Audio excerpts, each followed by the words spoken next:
O Fantástico mostra agora o passo a passo de como as forças dos Estados Unidos e de Israel conseguiram se infiltrar no espaço aéreo do Irã. Você vai ver como os militares abriram um corredor no céu até a capital Teherã para acertar o alvo principal, o líder supremo Ali Khamenei.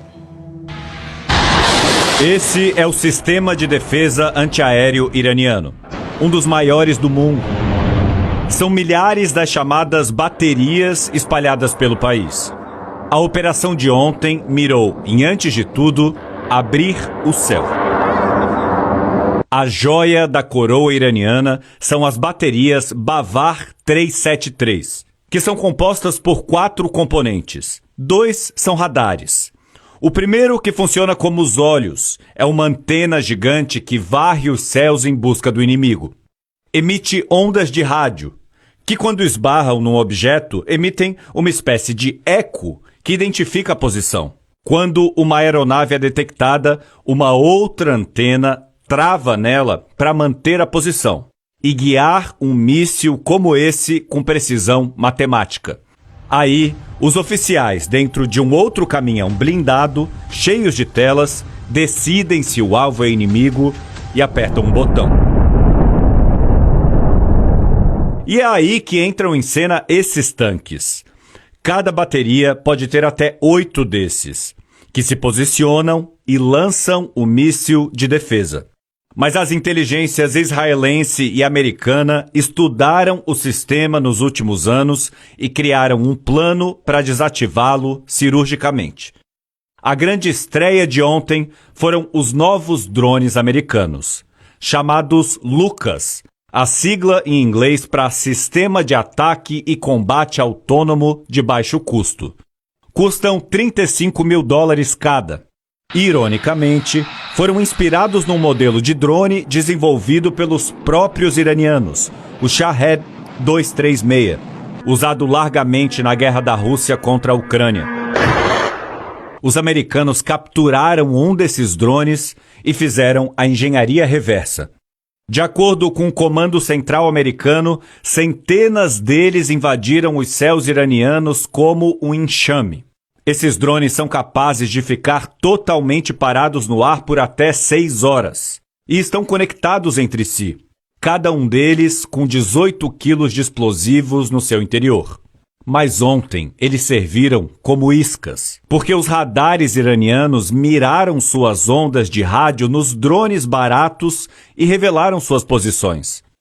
Com essas informações, os americanos lançaram a primeira leva de Tomahawks, direto de navios e submarinos no Golfo Pérsico e Mar Arábico. São dos mísseis mais avançados, com um motor de avião e sistema GPS e de imagem. Levam 450 quilos de explosivos. Os Tomahawk voam a 30 metros de altura, seguindo as linhas de montanhas e vales, e foram mandados para destruir as bases depois que elas expuseram os seus sinais de radares. Enquanto isso, na fronteira, aviões americanos começaram a chamada guerra eletrônica, que miram em embaralhar aqueles sinais de rádio emitidos pelas antenas iranianas. Eles lançam sinais mais fortes. Isso faz com que os computadores das baterias de defesa iranianas deem tela preta.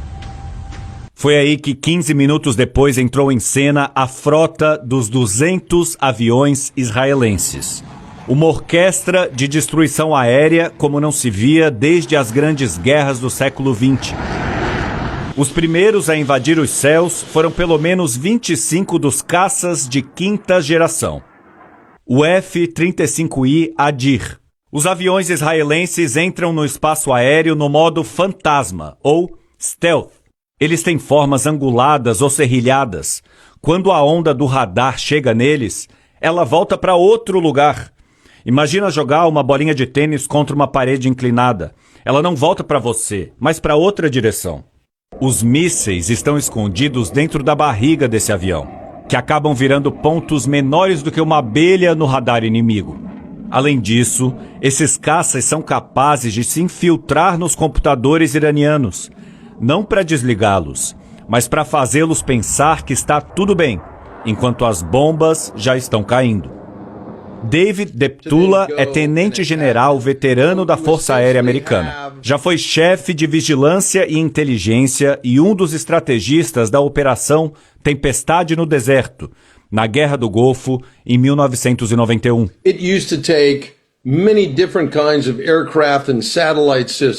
Ele disse ao Fantástico que antigamente eram necessárias várias aeronaves para encontrar, detectar a localização exata e destruir o alvo.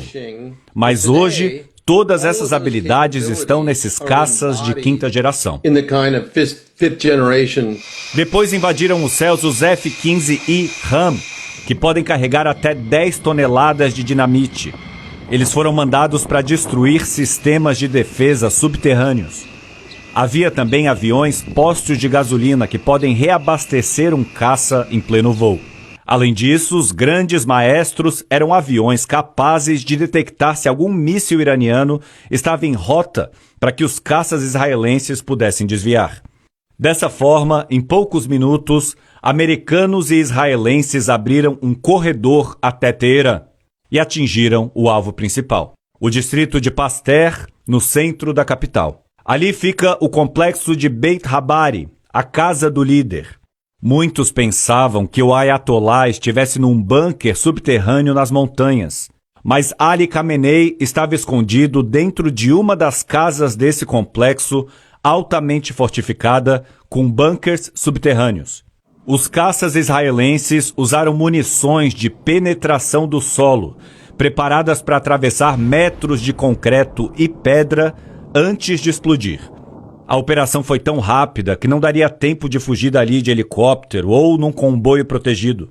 A casa de Ali Khamenei ficou assim. O Ayatollah foi morto nas primeiras horas.